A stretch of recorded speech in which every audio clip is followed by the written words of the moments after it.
need to record that. Okay, fine. Start all over again, Corrina, please. Let's start with a song. All together now. All together now. Corrina, Corrina. Can you dance, Tim, please? Where you been for so long? Corrina, Corrina. Where you been for so long? I don't really know the words. You couldn't have guessed. I mean, you carried it well. Yeah. Thank you. It's lovely. It's too bright. It's too joyful right now. We need a little bit more darker side from your team. Can you sing something? I'll be injecting that. After 4 bottles aside, I'll be injecting. I must point out that he did tell me, although ages ago and I'd forgotten, because our clock, we always do the podcast at 3 o'clock on a Friday afternoon, and our clocks haven't moved in the US. I say our clocks, their clocks, I just happen to be here, haven't moved. And I'd forgotten, and so I was ready at 3 o'clock, and so I had an hour to fill, so I filled it with cider. Okay, so Tim is an alcoholic, fine. So you can say that, Finally, okay, we know all the truth. Finally, Corrina, it's happening to me. Sorry, I burst into somewhere. Can we make a podcast? Actually, that could be a good thing. Make a podcast with songs, like singing a podcast. I think it will be like awful, dreadful. That's okay. Don't worry about that. Corrina, welcome. How are you? Hey, Olivier. I'm good. I'm just I'm at the end of a cold, so you're going to hear me coughing, maybe some sneezing, just to prepare you for that. That's okay. Don't worry about that. We had actually one of your friends, Todds Grave. Yeah. It was we did a podcast with him, and he had this huge cold, and he was sneezing and sniffing and all the things. So you cannot be worse than him. And so did Ash Ambridge. Ashley Ambridge, she had a terrible cold as well. So maybe it's coming on here. People's immune system drops like the week before because they're coming onto our podcast and they get a cold. That could be the reason. Maybe it's not a coincidence. Is it coincidence? I think that's the universe that tell them, don't go there. This is dangerous. Don't just stay in bed. Anyway. Welcome, you're here, Corrina. I tried to do this intro. Come on, Tim. Give me a little bit of slack here, please. Corrina, okay. I know you for ages, actually. Not that so long, but 3 years ago when I had this very poorly written blog of mine, and I at the time I was starting my coaching certification with CTI, with the Coactive Institute. And on the website of the Coactive Institute, you were there. There was a picture of you because you were kind of a poster child for Coactive somehow, And I Googled you at the time and found your website. And I see you. You had this You Inspire Me website at the time. And I looked at you at the time with envy because first you have passed for your certification way before me. I think you were certified in 2004 or something like that, 2005. You had a running business. You were working for yourself. You were writing like perfect. I was so jealous of you. I have to admit that. And I contacted you and asked you for a podcast interview, and you said yes, along with Mark Lerouste and along with Tim. This other guy that you see over there, right? So basically we could have made a podcast together, Corrina, but it didn't happen. And by default, I have this. I'm making this parody of a podcast with this old guy over there. But anyway, so this is where we are. Yeah. So that's this is. Hang on. This is longer than any intro. You tell me that I ramble when it's my guests that come on that we're in intros, but that's probably the single. Anyway, I think we're actually done now, Corrina. So thank you very much for joining us. And it's only an intro. Get on with it, man. Come on. It was about me. Did you notice that everything was about me? About how jealous I was about Corrina, how my choice was by default. I partnered with you, Tim, and that's it. That's what I wanted to express. Anyway, Corrina, please. Well, now you can be jealous of all my happy relationships. This is how it can now segue from that. Exactly. Actually, very good because you're professional and you just give me something to talk about because you changed from the time we talked. You had this website where you were helping entrepreneurs, I believe, to put themselves with their marketing and with their strategy, coaching them. And you stopped that although you had this business, from my point of view, was thriving. You know, you were very successful. You had a team and everything. So, fuck, what the hell happened, Corrina? Jesus Christ, you know, why did you stop that? Yeah, it's a great question. No, it's not, but it's not that good. Come on.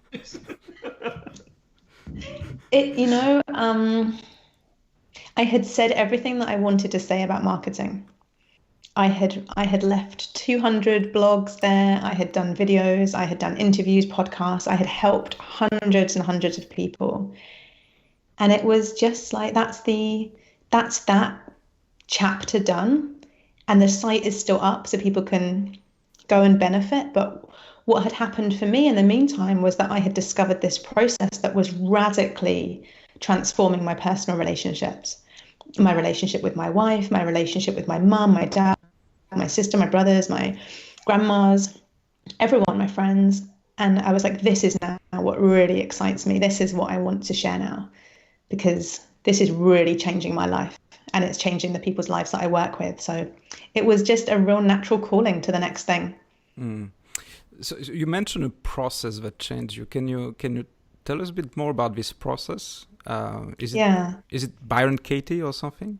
Yeah, so I went to work with Byron Katie, this wonderful woman who had this realization right back in the 1980s that at the time she was agoraphobic, obese, alcoholic, shouted at her children all the time, this miserable 43-year-old woman.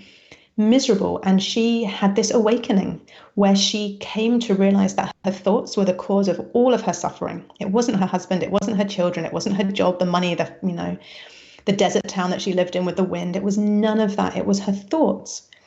And she developed this process that she called the work, where you are questioning the thoughts. You're identifying the thoughts that are the cause of all of your suffering and you're questioning them. So I was able to go and spend time with her and learn the process with her. And I've now gone back and I've staffed her school as well. So I've actually worked to support others to go through the process as well.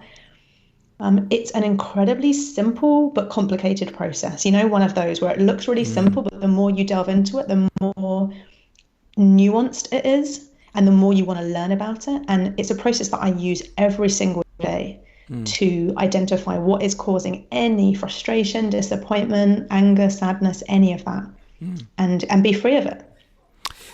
Can I tell you something? And I will be very, very honest, because I've heard the name Byron Katie. Maybe you've heard it too, Tim. I've heard it around. You know, I've read the work.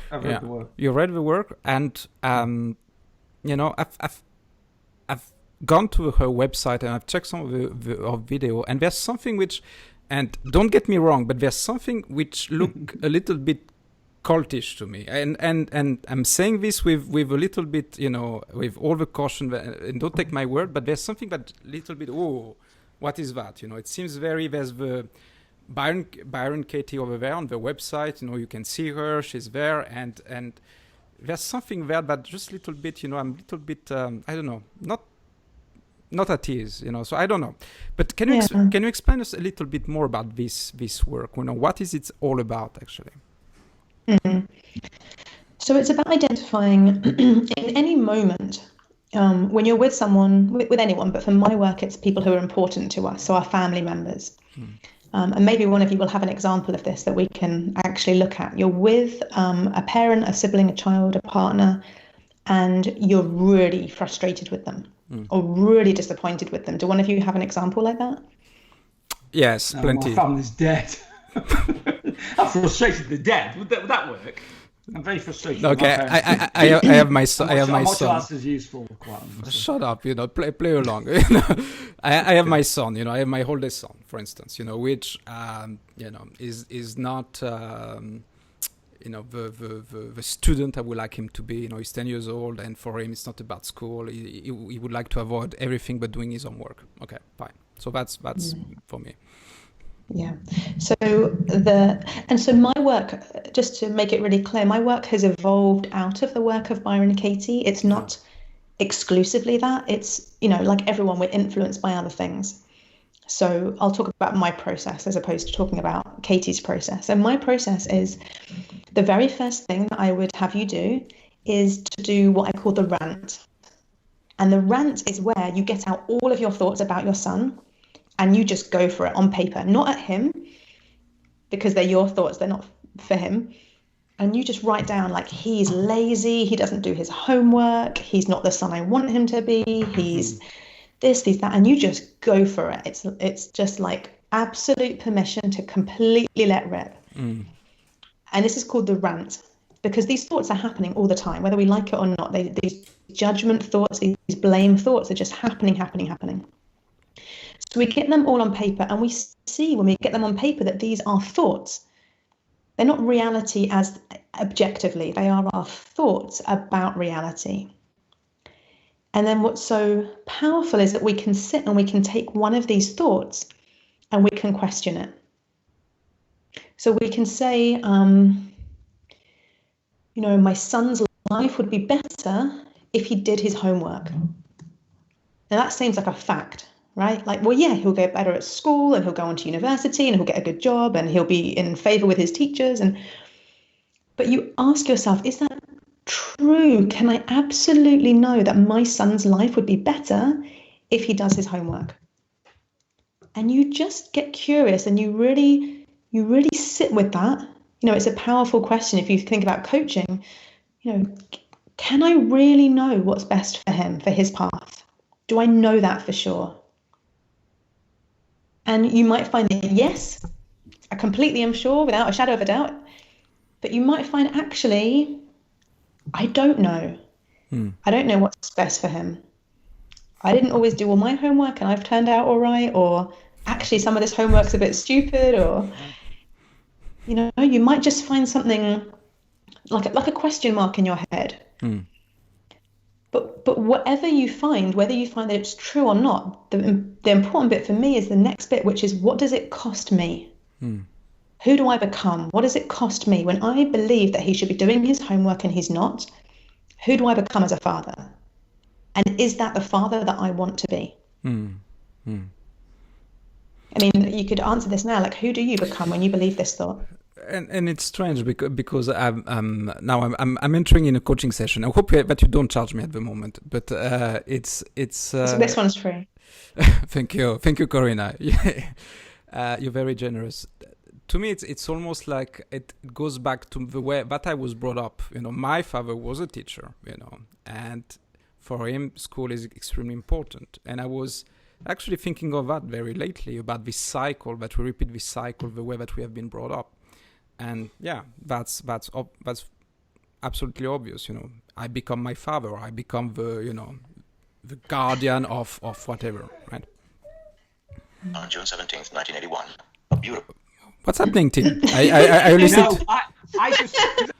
He's so bored right now, but he's listening to something else. For God's sake. No. I'll tell you what it was. It was because as I said, read the work. I was thinking it's not called that. It's not called that. And it was actually the audio book. I only listened to it not long ago. So I actually went to pull it up, think, well, what's it called? And it's the Inner Awakening.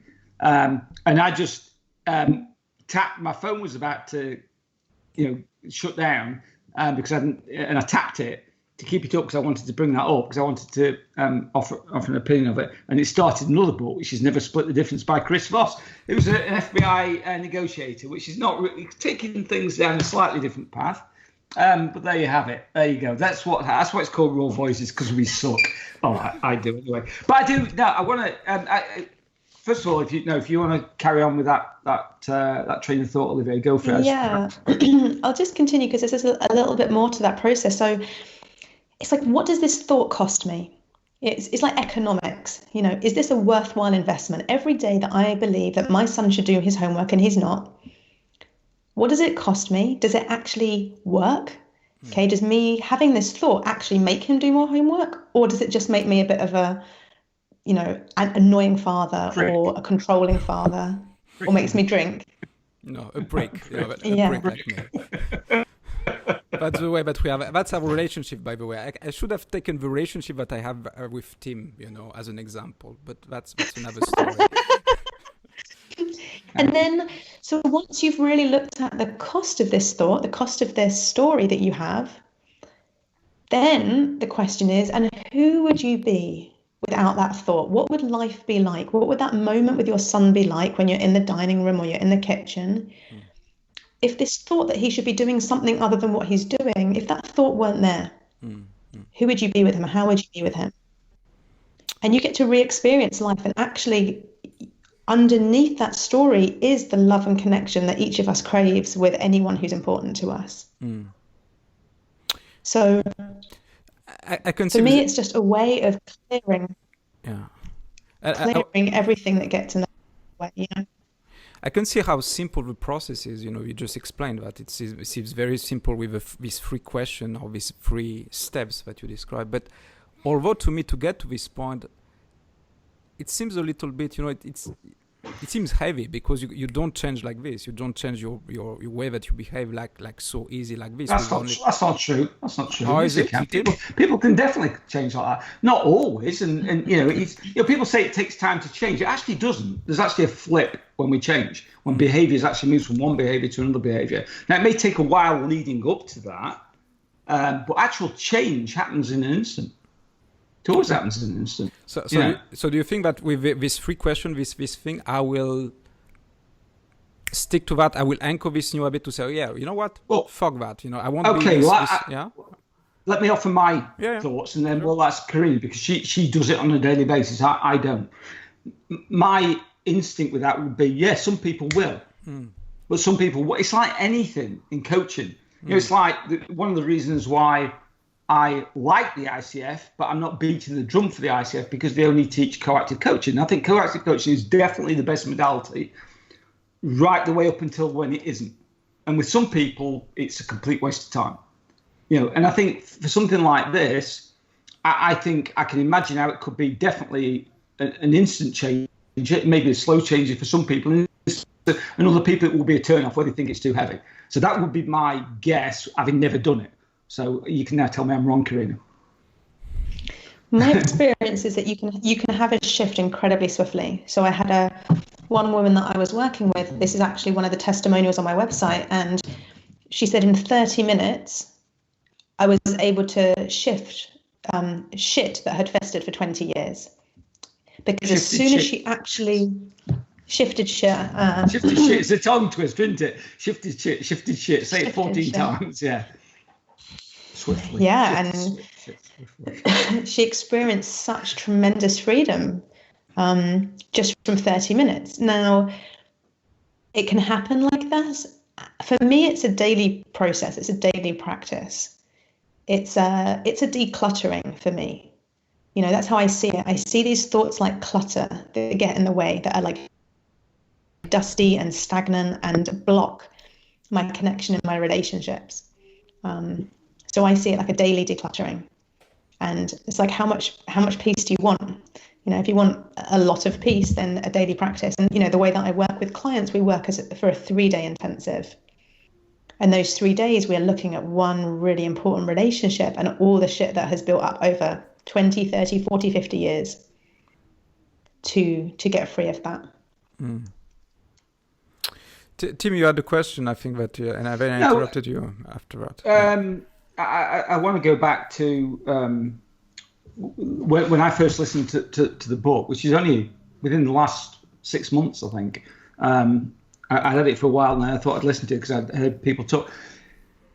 And I was just struck that it was just like almost a reworking of James Allen's work. Are you familiar with it? I mean, he wrote a book called As a Man Thinketh in about 1910. Which is basically the same thing. It's analyze, you know, what your thoughts are, just that thoughts, and they dictate your life. And I know that there's always people taking the same information. You know, it's interesting you say that you thought you'd said all that you got to say about business coaching or about that, you know, helping entrepreneurs or what have you. And I feel a little bit like that with self-development, because I've been blogging on it for 10 years. So I started same year as you did, and got certified in 2005. And I've been blogging since 2006, and I feel like I've said anything. So it's kind of like, you know, nothing's new in self-development. So when I listened to the Byron Katie, I thought, yeah, that's good. And then I was like, well, this thing sold millions and millions of copies, and really, these ideas have been around for a long time. And she kind of taught about them as though it was something profoundly new. And that, I wouldn't say it irritated me. It's just kind of like, you know, I don't know. It just like, it was almost like I don't even know where I'm going with this, but it just frustrated me a little bit. Thinking, this isn't new. This was, you know, I mean, like I say, James Allen. And before that, Shakespeare. You know, Shakespeare quote, you know, there's nothing good or bad, but thinking makes it so, which was from Hamlet, I think. You know, which is like 500 years ago over. I'm not sure if there's a question to this or whether it's just a rant. I think it's a rant.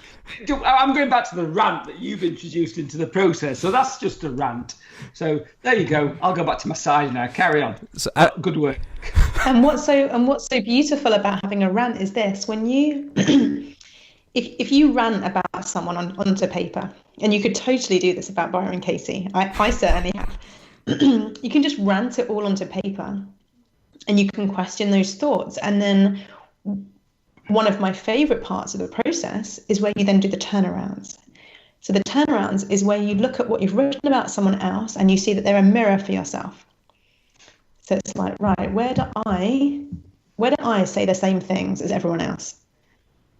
And you start to see yourself reflected, and you see that your projection onto her, you're actually projecting your thoughts about yourself onto her. For me, it's like I'm trying to give myself some kind of guidance, some kind of self-awareness, but sometimes I don't see it. So I have to project it onto other people.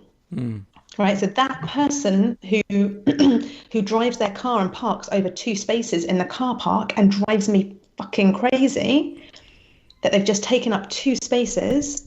It's like, right, how is this a mirror for myself? Where do I take up too much space?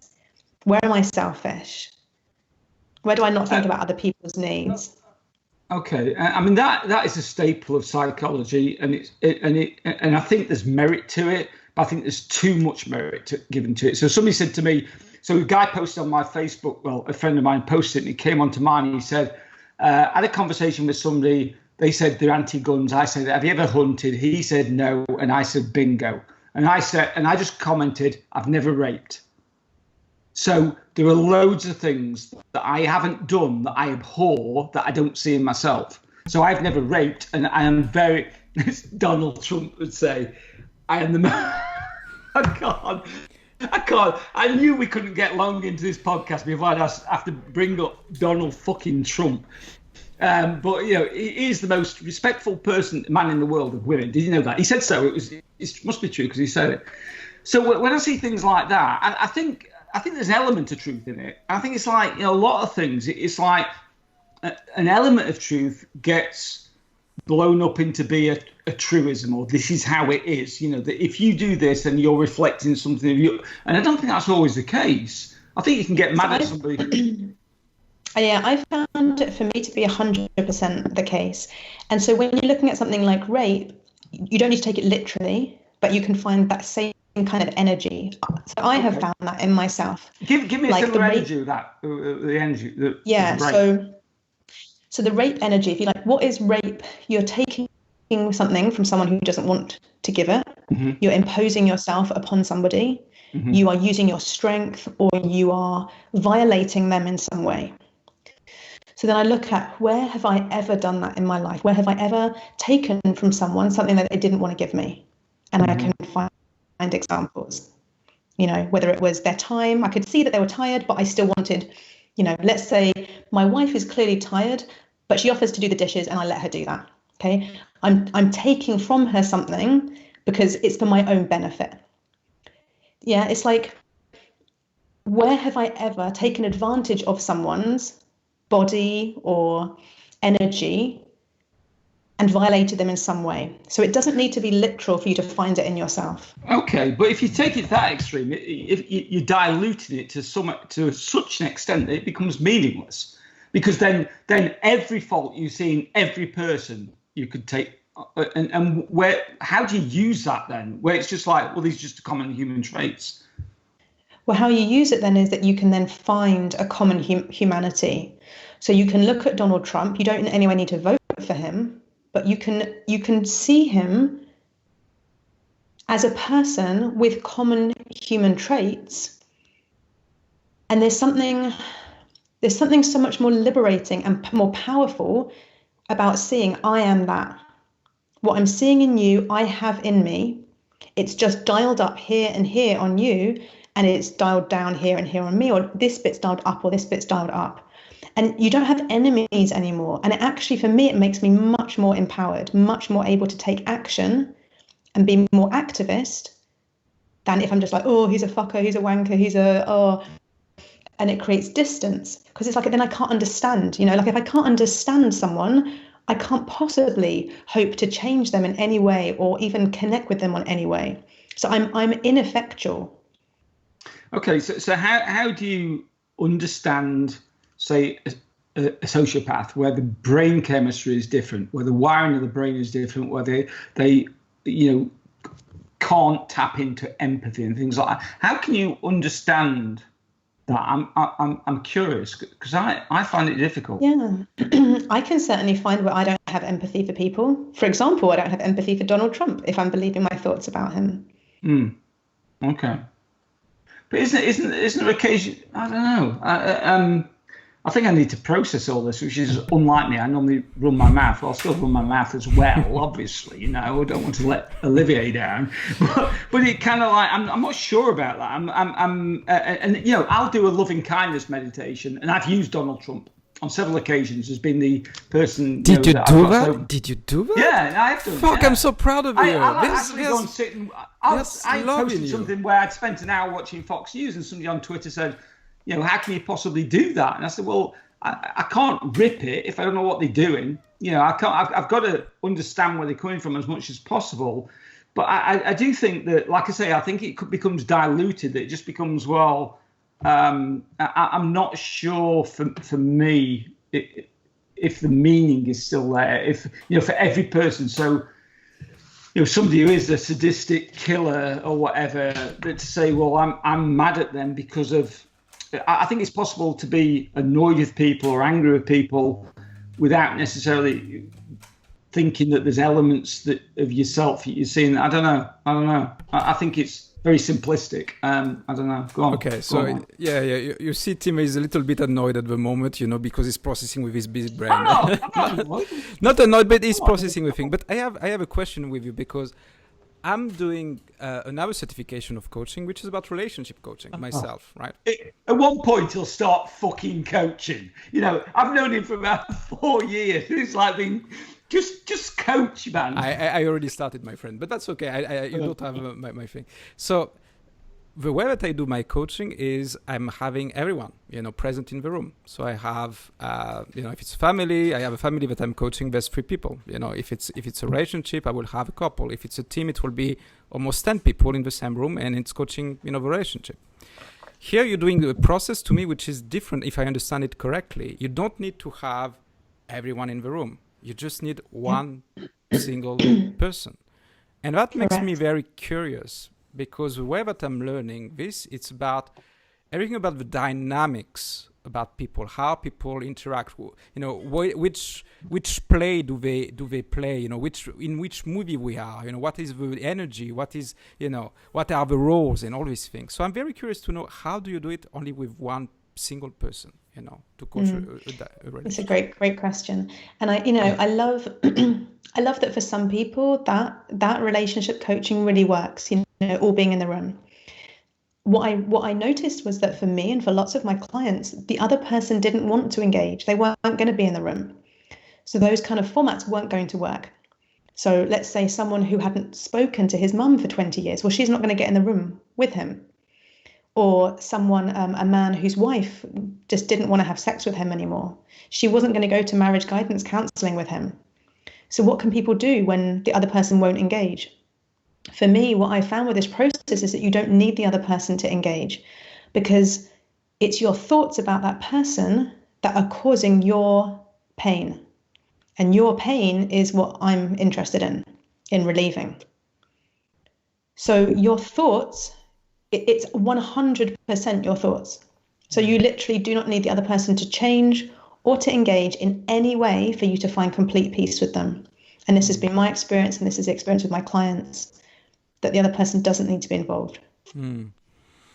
So basically by working on the person, basically you healing the individual, and then it will somehow impact the relationship after that. Is it like the simple explanation on what you of the process? Or? Well, it can't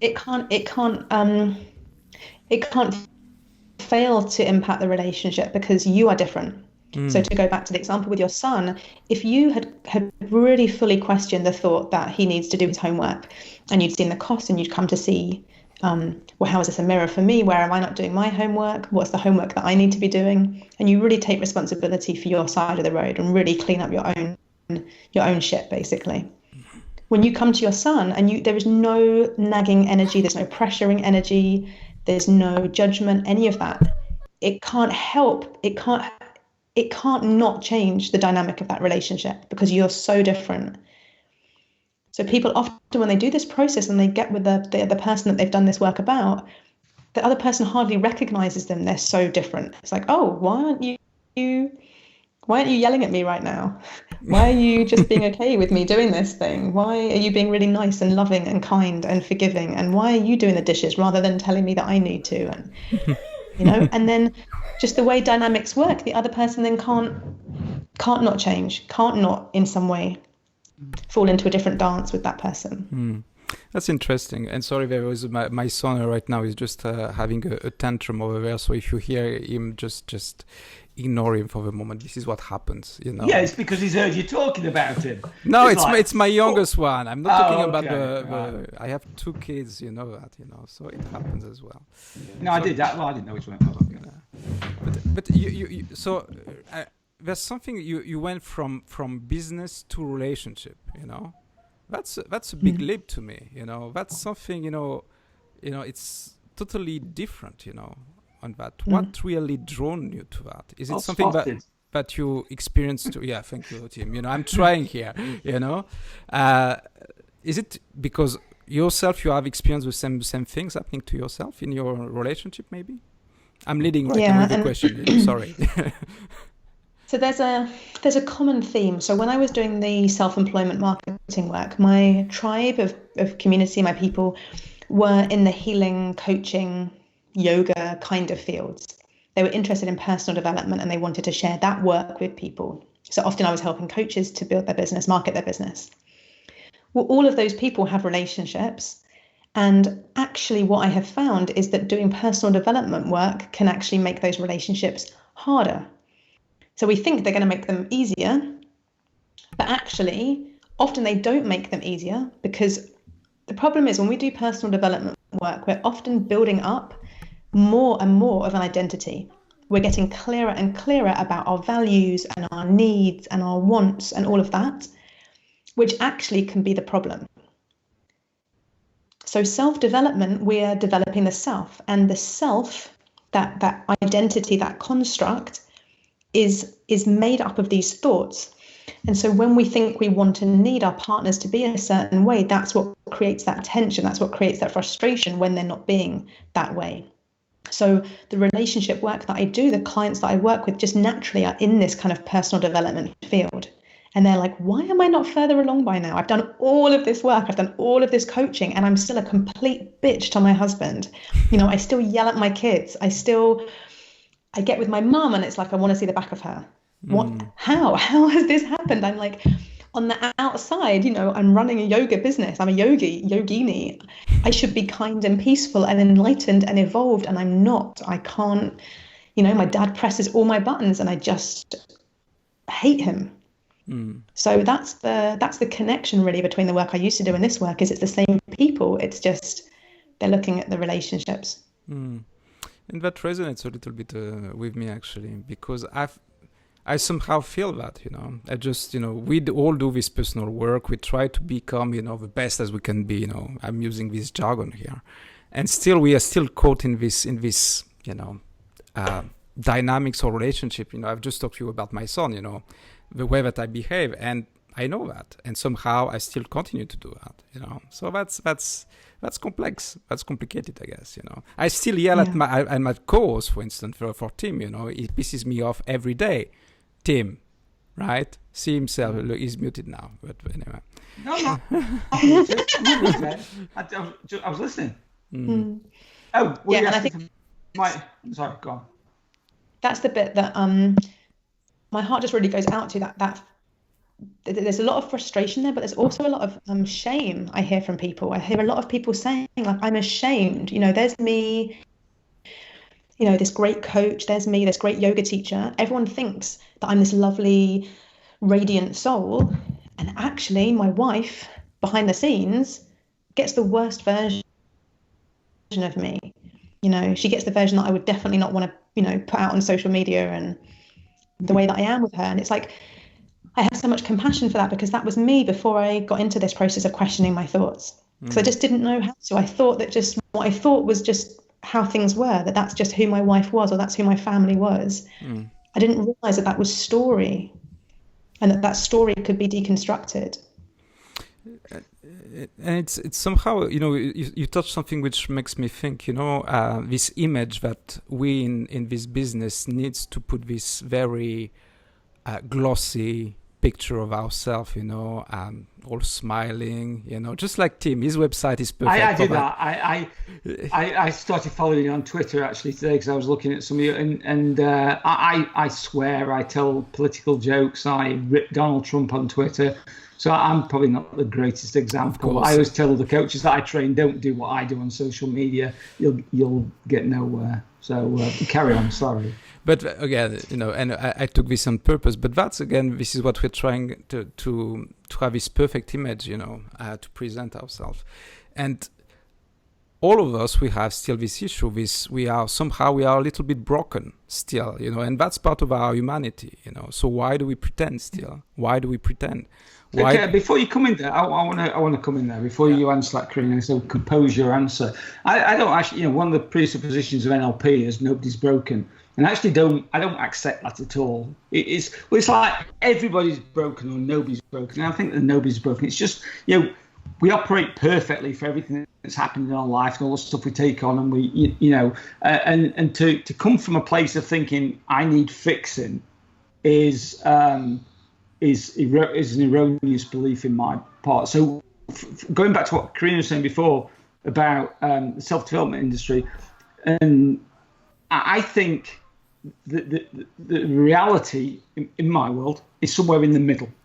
I think there is value in the self-development industry. I think there is value in people understanding the values and beliefs and what have you, and that information can be important. But I also definitely agree with, I think, the book that Byron Katie brought out, it was excellent. It was really good. Like I say, I don't think it was anything that hadn't been said before, but it was very well constructed and very well put together and marketed, etc. And it makes perfect sense. But I think it's like everything. It's like we can become evangelical about what we believe in. It's just like, and the next, when we change, then we think, well, this is it now. Now I've nailed it. I'm not talking about you, Corrina. I'm just generalizing now. Now I've nailed it. And it's like, so I start off coaching when I was first trained. People come to you and they'll come to you with their goals and their passions. They'll know what they want. And for the first 2 years, people were phoning me up and saying, I don't really know what I want. I was like, it freaked me out. It was like, well, how am I supposed to know? And then it dawned on me, actually, that's just like this ideal world of self-development that people know what they want. And it's all about goal setting, which is so ridiculously easy if you know what the goals are. So then you move on to something else. And I think it's a composite. I think there's little bits of things.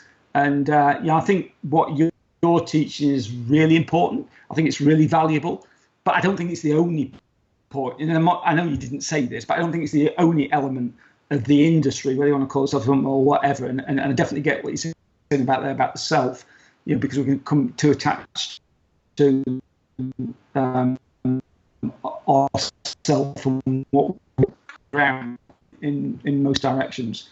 So that was another rant. I'm just ranting today. I'm doing these long diatribes without a question at the end of them. That's definitely a rant. I think that would fit the Oxford English Dictionary.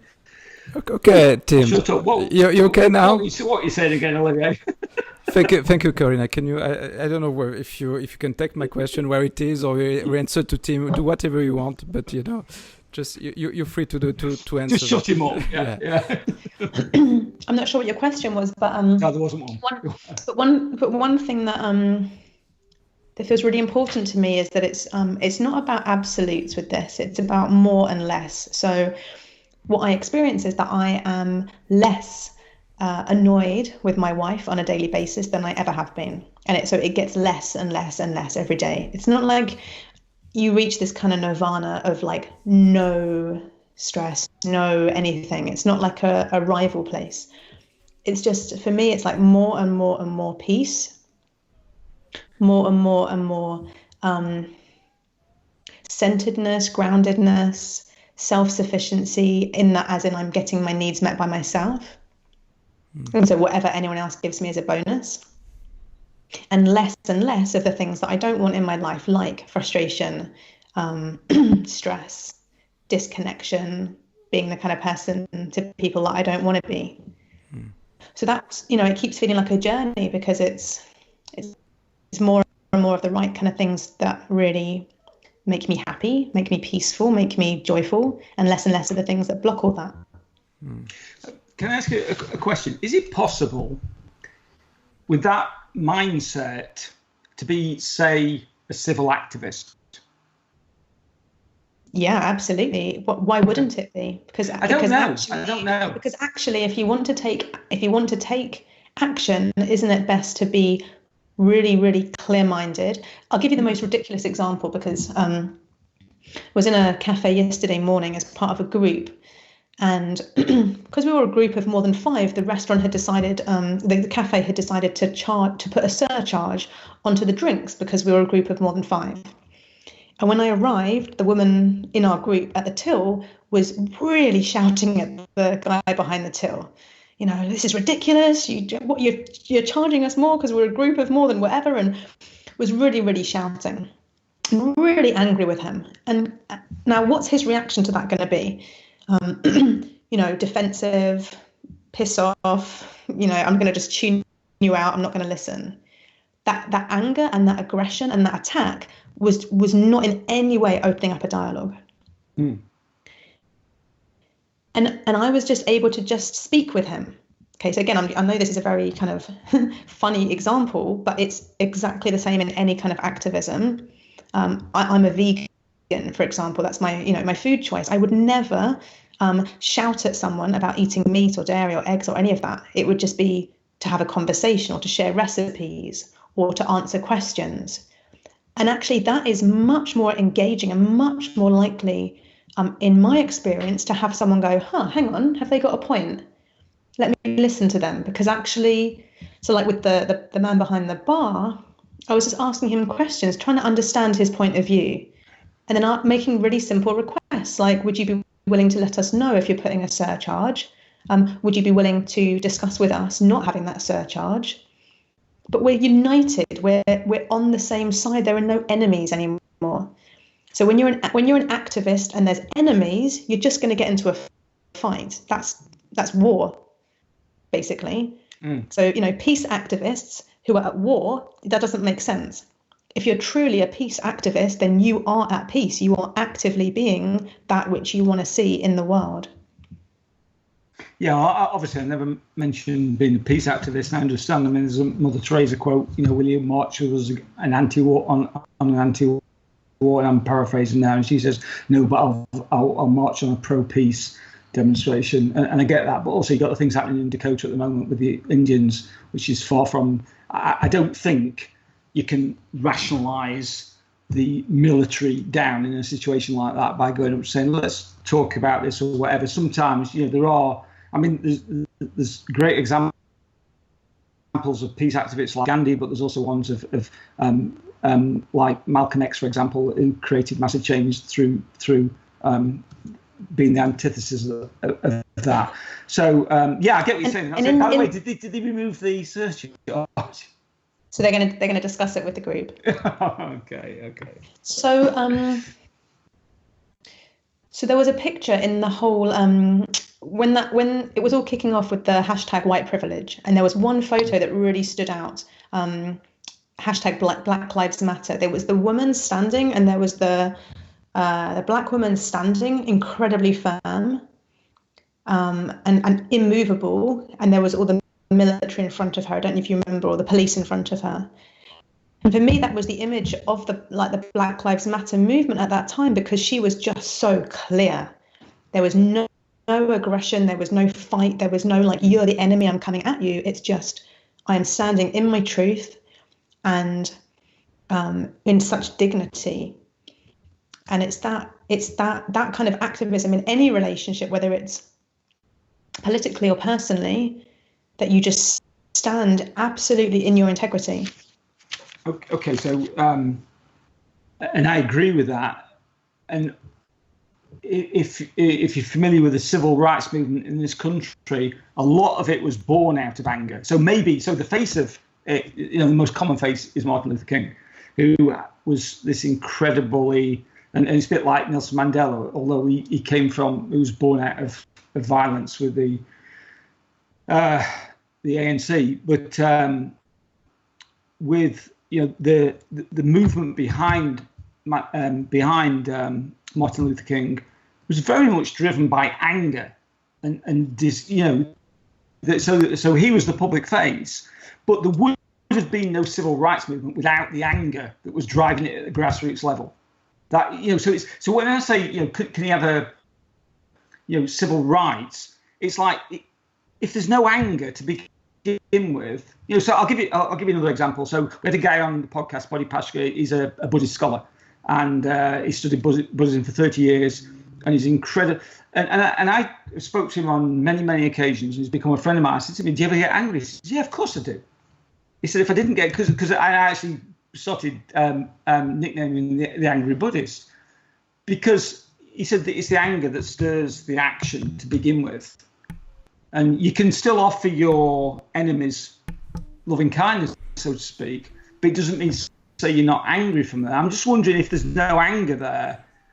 Well, that's a different matter, because that instance, the example you gave was forced upon you. But what about something that's happening 100 miles away from you that you read about or whatever, and you just want to be calm about it, rather than just say, you know what, this is fucking unacceptable.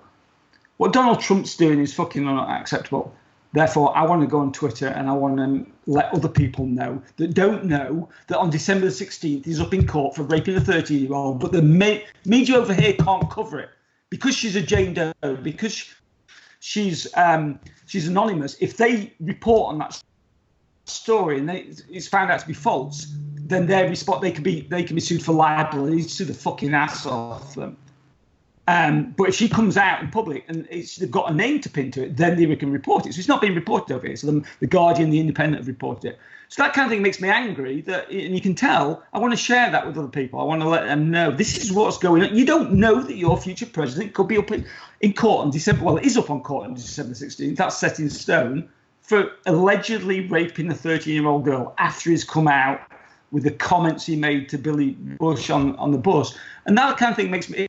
If I wasn't angry, I probably wouldn't do anything about it. And I wouldn't share that information. Does that make sense? And I'm not trying to pin you down now, Corrina, and say you're wrong. I'm just trying to open it up in terms of, other different ways of, approaching this. Yeah, I love that you're passionate about it. And I don't know that you wouldn't post about it if you weren't angry. As in, I don't know that you're posting from anger, but out of a sense of justice or right to information. I believe that you could still post that without needing to be stressed by it. I think there's anger there's anger that feels stressful and destructive, and then there's just pure energy, just pure active energy, but that doesn't need to have a negative cost to you. Yeah, I get that. Yeah, because you sound a little bit negative, my friend. What's happening? You sound very stressed. Like just because this whole, it definitely is the election thing. I've got sucked back into it. So I very rarely, about 12 years ago, I made the decision to stop watching the news or listening to the news, because at the time I was still living in the UK and I was all over the country working in sales and in the car for 5-6 hours a day listening to the news, and it just eventually the drip effect. And this has kind of sucked me back in because of because of this guy who's potentially, he's already made it more acceptable to be racist in this country and to be xenophobic or to be, or to be misogynistic or whatever. And it just like, I just want to say, fucking wake up. just it, and he could win. He definitely could win. I don't think he will, but I would not be surprised if he wins. Corrina, for instance, right now, here, listen, to me, there's a relationship between Tim and Donald Trump right now. Donald Trump. There's a clear relationship right now, because there's this hate or passion or whatever, Would you be able, with your work, to coach people who are in relationship with others, but without being together? Do you see what I mean? Like their relationship with a topic, or their relationship with somebody famous. That is a good question. Good question, mate. The other two are like so, not bad, but that's a good one. Yeah. Thank you, Tim. Thank you, Tim. So my real passion is for the key family relationships and partner. That's my real passion, because they're the ones that we see every day, we interact with every day. But absolutely, if someone came to me and said, I have this, on a daily basis, this real stress about X, of course, I would totally share this process with them, definitely. Mm-hmm. If it was causing, if it was eroding their peace, if it was eroding their joy, all of that, yes, definitely. I think you should hire Tim. I think definitely. I think. I watched one of your videos earlier on, actually, and it's the one where you talk about the person you I can't remember you're most angry with it. I tweeted it out, whatever. And you said and I thought it was brilliant, and I loved it, and I'm going to steal it. I'm going to use it for a newsletter or whatever, because it's absolutely true. We're not mad with the person. We're mad with the person who they think they should be. Do you want to talk about that? Because I was blown away back. Because I watched it. I'm cynical. You'd never guess. I know.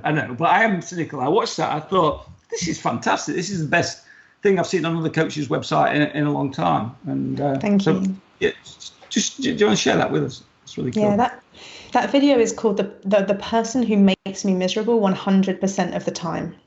And no, it's not me, because often we think, it's not them that's making me miserable, it's me that's making me miserable. Yeah, I get it. So actually what it is, so here's my mum, okay? We'll take my mum. And here's my mum. Here's my mum here right in front of me. And she's doing whatever she's doing. And if I feel like, this is not who I want you to be. I don't want you to be like this. I want you to be like this. This is who I want you to be. This is the ideal mum. This is the mum who says this and does this, but this is what you're doing. And actually, it can't be the real one in front of me that's actually making me miserable. It's the contrast with this one that's making me miserable, because it's the tension between the two. It's the difference between the two that feels so heartbreaking. And the thing is that this one is complete and utter fiction. They're imagination. They're not real. This one doesn't exist. So this is and I'm using my mum as just a placeholder for this, but this is the mum who always texts, and says this, or always calls and does this, or never does this. And so I'm always comparing the real mum with the fictional one. And it means that I miss seeing this person who's in front of me, this real person who's in front of me. Okay, so if we go back to your example, Olivier, with your son, the only reason that you are upset with this son in front of you not doing the homework is because you have this fictional son who always does his homework that you're wanting him to be. But he doesn't exist. That's the one that exists, the one that's right in front of you. Mm-hmm. So this is the one that's making you miserable 100% of the time. And so that's the one to question, like, this one should exist. Yeah, it's great. I will steal that. I wasn't joking, by the way, just in case. Yeah, I think it's super cool, and it's bang on as well. And it's like, well, most unhappiness comes from that gap between what we expect and what we get. It doesn't matter what it is, and that's a classic example of that. It's like not bridging the gap. That's a Buddhist thing, I believe, no? Is it a Buddhist thing about the craving or what we desire and what we don't want? Is it something like that? Well, Buddhism believes that all misery comes from craving, from grasping, from trying to, what. But what you mentioned, Corrina, make me, I've heard this very recently. We dream up people, meaning that it's not what's real. It's basically through our brain, through our filters, we address this person and we dream it up, without acknowledging who they are in reality. And you may be true with my son, actually. So that's. It is true, not maybe, mate. It is true. Thank you, my friend. Yeah, you're all right. No, because you're abdicating a little bit of responsibility by saying it may be true. Yeah, maybe some of it's true, but that bit's okay, really... man. First of all, fix your relationship with Trump, and then we can talk. Okay. Fuck you, I'll tell you man. what. I'm going to fix my Tuesday night. If Clinton wins, I'm going to fix my relationship with Trump on Twitter by mocking him mercilessly for about 12 hours, and then I'll let it go.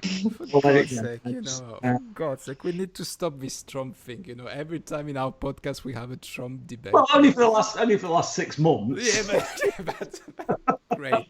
Just imagine if he gets in, we've got 4 years of this. Well, and it shows, for me, whatever that strength of you're feeling about Trump, it shows what is so important to you in terms of justice and respect for women and children, and all of that is a pure and good thing, and that's what I mean. Like, we don't have to be angry to be active about it, because you're taking a stand for things that you believe in. That are really important, like universal principles that you're taking a stand for. Well, I feel it should be universal. I just, I get frustrated also with other people. I know I've got my opinions, but they keep them to themselves and they don't want, and it's kind of like, I just, it's I can't remember who the quote's by, but, it's another Shakespeare one. All it takes for evil to prosper is a few good men to do nothing, or women, it's just, and it's true. It's just like you see, people that aren't voting. There's going to be a massive spike in people not voting this election compared to the 2 Obama ones, especially from African American population, minorities, and what have you. And it's like, I posted on Twitter today, if you waste your right to vote by staying at home, then you should abdicate your ability to complain. You can't complain about things if you've never voted. You had the opportunity to make things different, and you waste it. And I think that's what's going to happen. I'm scared it's going to be another Brexit that people haven't learned decided upon from, like, I was back last month for a wedding, and so many people were like, "Oh, I can't believe Brexit. Did you vote?" No, we thought it was a done deal. Yeah, there you go then. What do you expect? Anyway.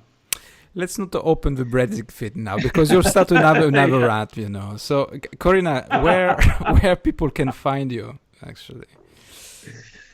So my website is CorrinaGordonBarnes.com, and I'll spell that. So CORRINA,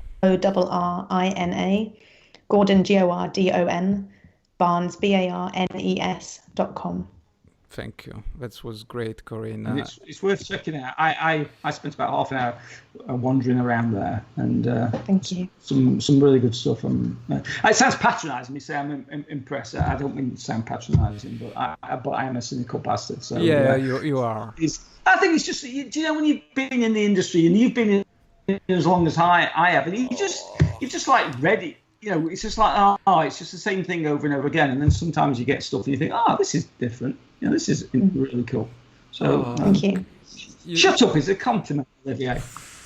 You sound so old, my friend. Corrina, I should have picked you for the podcast, not him. Anyway, but we can do something. Yeah. That's true, actually. Yeah. I think you make a great team. Thank you very much, Raz. You're nice. Thank you. Take care, Corrina, and speak to you soon. Okay. Bye.